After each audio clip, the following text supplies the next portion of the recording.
За шинэ бичлэгтээ тавтай морил.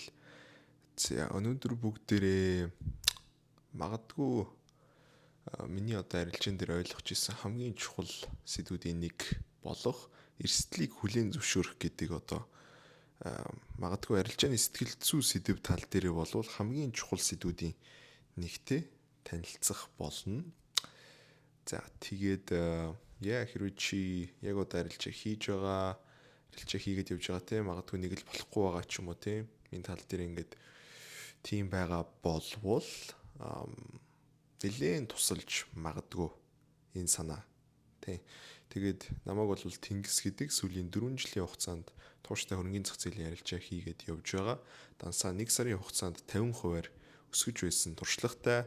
За тэгээд одоо бол SMC арга барилаар мэрэгшээд явж байгаа ийм арилжаач залуу байна.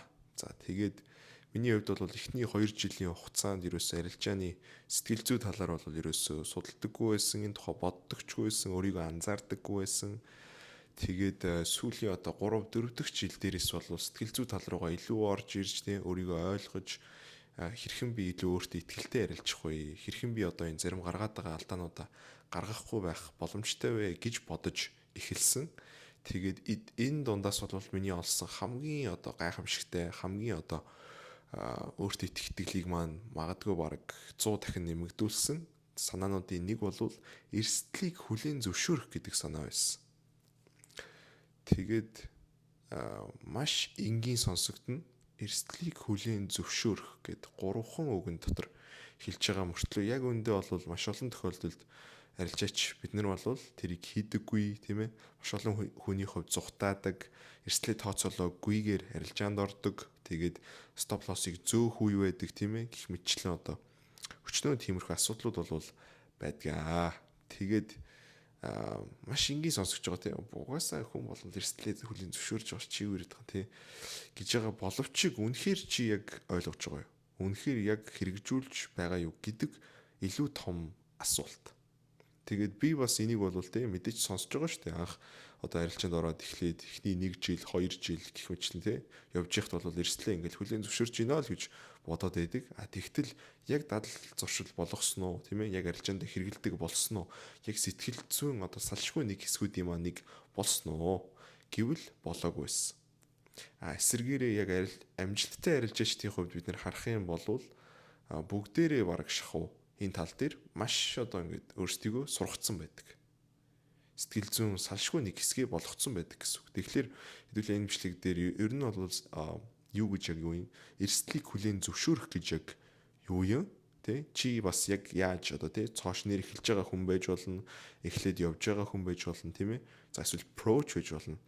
Тэгээд яаж энэ одоо эрсдлийг хүлээн зөвшөөрөх гэдэг санааг өөрийнхөө арилжаанд ашиглаж эхлэх боломжтой юм бэ гэдэг дээр одоо миний зүгээс одоо юу хэрэгжиж байсан тийм ээ зарим нэг арга техникүүдийг хуваалцъя. За тэгэхээр эрсдлийг хүлээн зөвшөөрөх гэдэг санаа бол хамгийн анх би юун дээр Trading in the Zone гэдэг номыг уншиж байгаад хамгийн анх танилцж байсан. Тэгээд хамгийн анх ингээл уншичаал тэг би энэ номыг бол 2-3 удаа баг уншсан л да. Тэгээд миний бол бүр ингээд тарих толгойг дэлбэлсэн ном байсан. Бүр ингээд тий амьдралын бүх хэсэг дээр миний ингээд бодол санаа ямар эргэжчихсэн явж исэн юм бэ тий.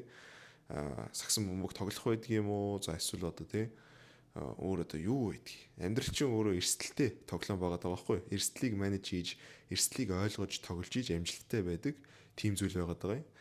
Тэгээд энэ номон дээрс би юу ойлгосон бэ гэхээр вау, эрсдэлтэй бид нэр айгүй сонин тий зөв харилцаа холбоогоо тогтоогоогүй тэгж амьдрдаг юм байна штэ гэж бол ойлгож байсан.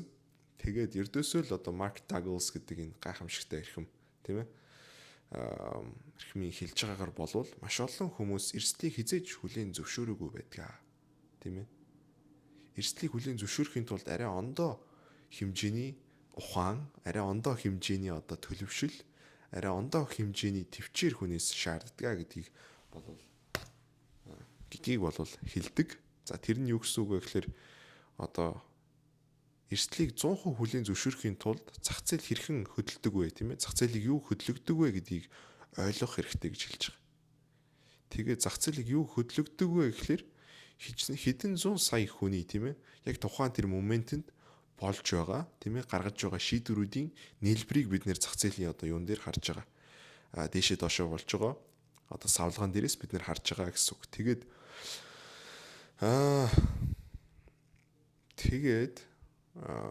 энэ дээрээс бид нэр одоо хүний тарих юу гэж бодоод байдаг вэ гэхээр юу болохыг мэдэх юм шиг сандаг. За одоо ийм паттерн болж байгаа бол одоо ингээд дээшээ явна. Ингээд одоо ингээд доошоо явна гэд мэдж байгаа юм шиг тийм ээ. Тэгээд энгийн хүний одоо хамгийн их асуудаг асуулт тийм ээ. Магадгүй про трейдерүүдээс асуудаг асуулт бол одоо яг хаачих вэ тий? Одоо яг хаашаа орох вэ гэд. Тэгтэл тэгж асууж байхдаа одоо эхэлж байгаа хүмүүс маань бол юг ойлгохгүй байна вэ гэхээр тэр асууж байгаа хүн чинь ч гэсэндээ мэдэхгүй. Ердөөсөө тэрэнд байгаад байгаа. Тэгээд тэр одоо таамаглагдчихгүй тэр байдлыг 100% хүлээн зөвшөөрч арилжаанд орохоос өмнө алдагдлыг 100% хүлээн зөвшөөрөөд алдах хэмжээгээ тооцоолж үзээд тийм ээ хэд байх юм гэдгийг хараад бүр ингээд нүдэндээ төсөөлөх нь шүү дээ. За би одоо $10,000 дансаар арилжиж байгаа болвол за $50 эрсдэд орлоо гэхэд бол яах юм байна. Данс маань бол 9,950 болчих юм байна. Тэ? Тэгээ бүр тэрийг хүлээн зөвшөөрчнө гэсэн үг.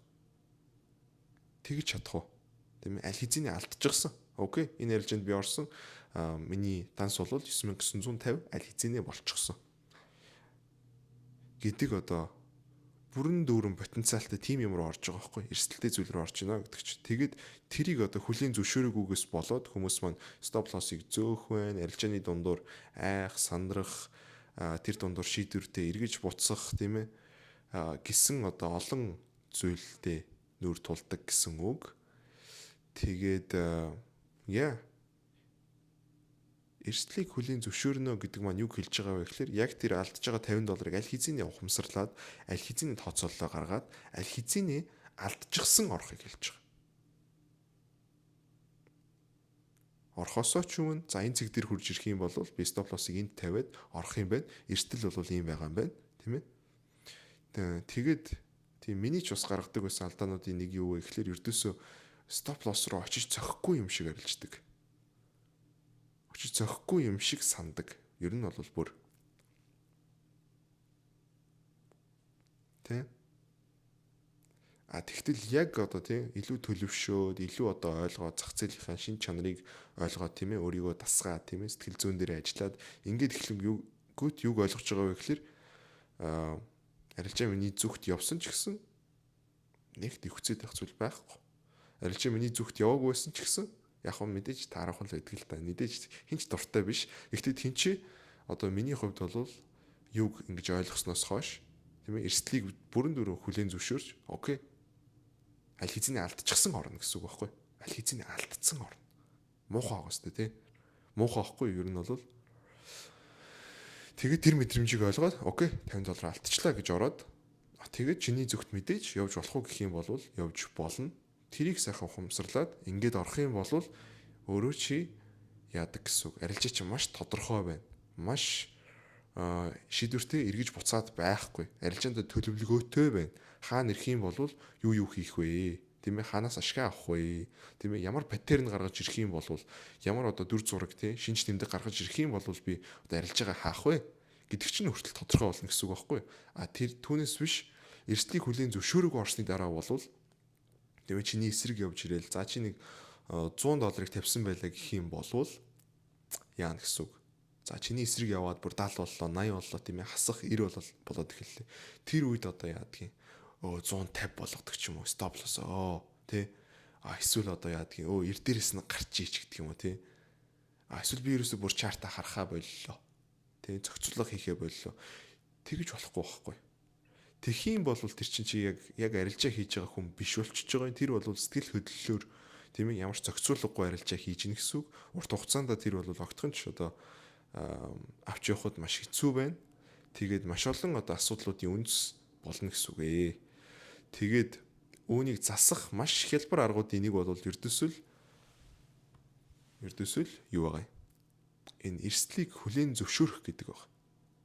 Орхосоо бүр өмнө тэр чиний одоо хүсэж байгаа газар чинь ирэхээс өмнө хараад за энд ирэх юм бол стоп лосс нь энд тавих юм байна. За тэгээд стоп лоссыг тавихтаа ийм хэмжээний эрсдэл тавьчих юм байна. Ийм хэмжээний мөнгө эрсдэхээр тавьчих юм байна. Тэгээд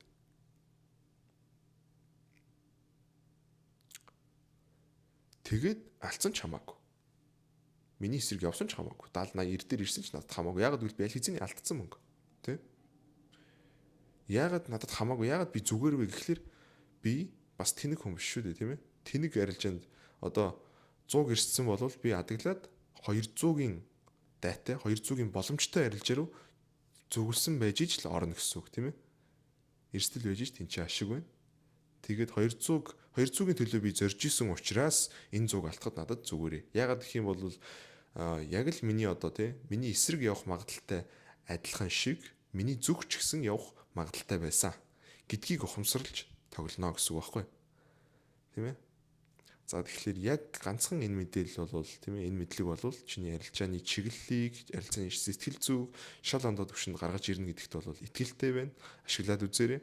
За тэгээд яг системтэйгээр нойлоос нь тийм ээ ганцаарчилсан багштайгаар тийм ээ олон жилээ алдахгүй, олон алдаа гаргахгүй тийм ээ хэрэгтэй хэрэггүй мэдээллийн тэндээс ингэж түүж үзэхгүй яг л одоо ховчилсан байдлаар суралцахыг хүсэж байгаа залуучууд байх юм бол одоо маш цөөхөн тооны сурагчтай миний хувьд зааж өгч байгаа. Тэгээд тэрийг сонирхож байгаа залуус байх юм бол доор уулзалт товлох линкийг нь description хэсэг дээр үлдээчи. Тэгээд хоёулаа vibe таарах хүмүүс байна гэх юм бол цаашаагаа өргөжлүүлээд явж болно. За тэгээд бусдаар бол амжилт.